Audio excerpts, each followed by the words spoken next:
Hola, soy Ricardo Rivas y en este video vamos a revisar nuestro concepto de ética. Vamos a analizar la definición de ética y con ella el conocimiento de nuestro campo de estudio en esta materia.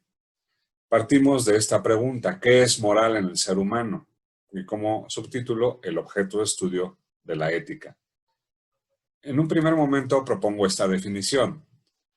La ética es una parte de la filosofía que estudia el fenómeno moral, es decir, la moralidad humana, aunque es redundante porque somos los únicos seres morales, porque estamos dotados de voluntad, libertad, inteligencia e intencionalidad en nuestros actos. Estudiamos entonces el fenómeno moral, que no se reduce únicamente a los actos, sino que es un poquito más amplio. Ahorita lo comentaremos.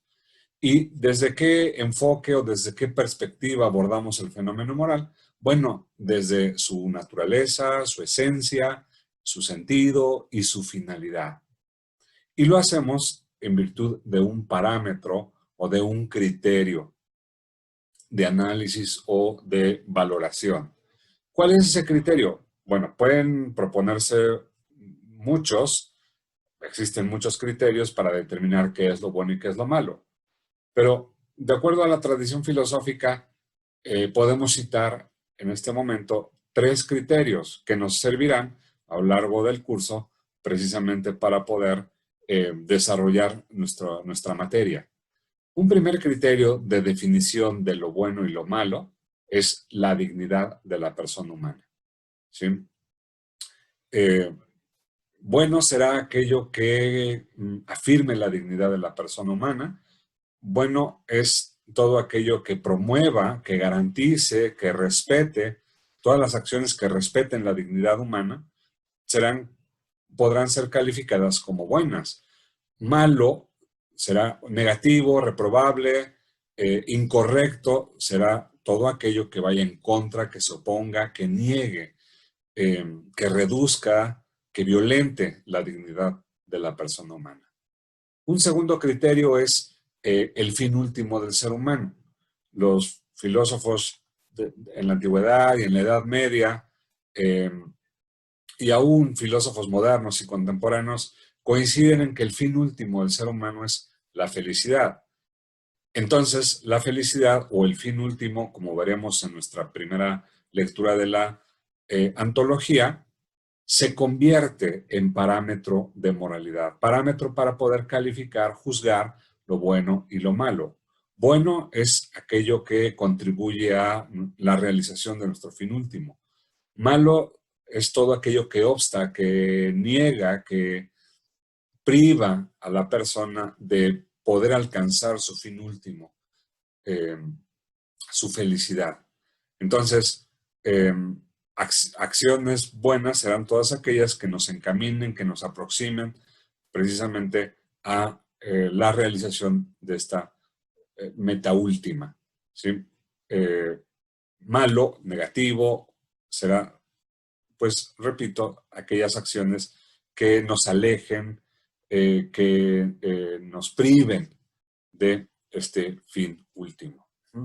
Y un tercer criterio eh, es el deber. También el deber se convierte en como la brújula orientadora, ¿sí? Para poder determinar el camino correcto o el camino incorrecto. De tal manera que algo será bueno en la medida en que se adecue con el deber, en la medida en que respete la forma del deber. Malo, pues todo aquello que se oponga, que vaya en contra del deber. Muy bien. Ahora, como les decía, el fenómeno moral es mucho más amplio, abarca más que los actos humanos. Sin duda, un elemento muy importante de nuestro estudio, de nuestro campo de estudio son los actos humanos, los actos morales. Pero no podríamos evaluar los actos humanos si no evaluamos precisamente la facultad que nos permite elaborar ese tipo de valoraciones. ¿Cuál es esa facultad? La conciencia moral. Entonces, un primer objeto de estudio es la conciencia moral y la actividad de la conciencia moral. ¿Cuál es esa actividad? Nuestros juicios morales.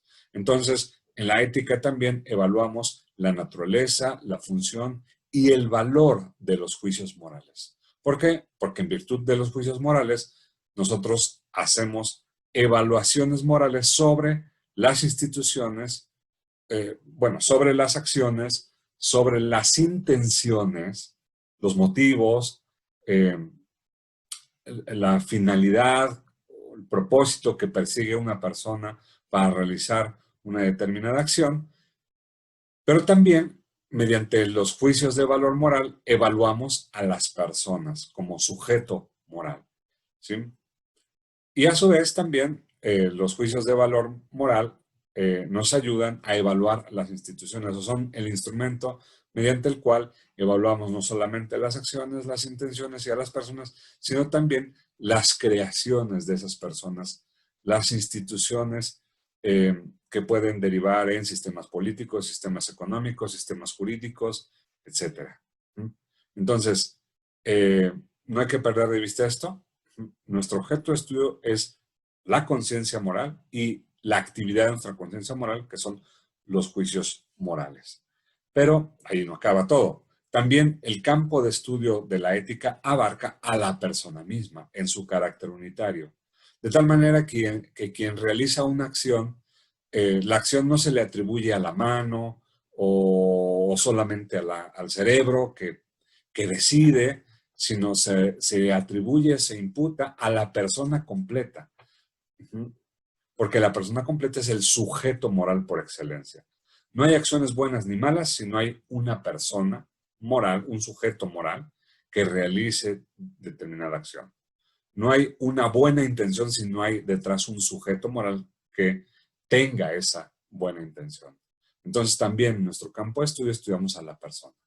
Aquí coincidimos con la filosofía, la antropología, ¿sí? Esta clase de ética, pues aquí se ve la estrecha relación que tiene con su curso de persona y sentido de vida, ¿sí? Porque también nuestro objeto de estudio es la persona. ¿Qué más estudiamos? Bueno, pues ahora sí, las acciones, pero no todo tipo de acciones, sino particularmente aquellas que son resultado de un acto eh, voluntario, libre y consciente. Pero lo más importante, lo que define a una acción para que podamos abordarla o estudiarla en esta clase, es que tenga una intencionalidad moral. O, como dice aquí, estén dirigidas a un valor dotado de sentido moral, ¿sí? Abrocharse las agujetas es una acción que hacemos de manera consciente, voluntaria y libre, porque queremos abrocharnos, sabemos que debemos abrocharnos las agujetas, pero no es suficiente tener voluntad, libertad y conciencia para que sea un acto moral. Se necesita una intencionalidad moral. Y a eso es a lo que me refiero con esta idea de que las acciones tienen que estar dirigidas a un valor dotado de sentido moral. Este tipo de acciones son llamadas actos humanos. Los actos humanos los diferenciamos según una distinción clásica que se hace en ética, eh, los diferenciamos respecto de los actos llamados del hombre. Actos del hombre son aquellos que proceden de nuestra estructura fisiológica, que no son intencionados, que no son deliberados. Tenemos conciencia de ellos, pero hasta cierto punto no los podemos controlar. Son instintivos, son mecánicos.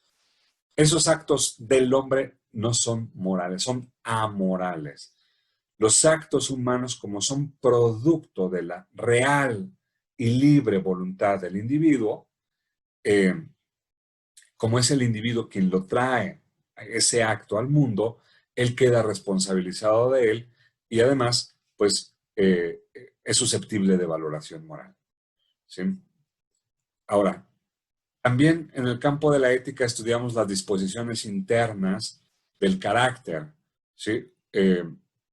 Las inclinaciones que las personas tenemos para realizar actos que pueden ser buenos o malos. Si esas inclinaciones son buenas, las llamamos virtudes. Si las inclinaciones son malas, los llamamos vicios. La ética estudia los vicios, no como se estudian desde el punto de vista psicológico, sino desde el punto de vista moral, en cuanto a su naturaleza, su sentido, su finalidad y su relación con aquellos criterios que señalábamos hace un momento. Pero también la ética estudia actitudes internas de tipo volitivo, es decir, que residen en la voluntad, que no necesariamente se manifiestan externamente, pero que el sujeto puede hacer algo con ellas, como por ejemplo el arrepentimiento o el perdón. O también actitudes de tipo afectivo, como la alegría, la esperanza, el rencor, etcétera, que aunque no son del todo libres, ¿sí? La voluntad del individuo, su conciencia y su libertad pueden intervenir para regularlas, para sancionarlas, para controlarlas, ¿sí? Entonces quedan a merced o a disposición del sujeto moral. Bueno, con esto espero que haya quedado claro cuál es el objeto de estudio de la ética. Estudiamos todo eso en esta clase.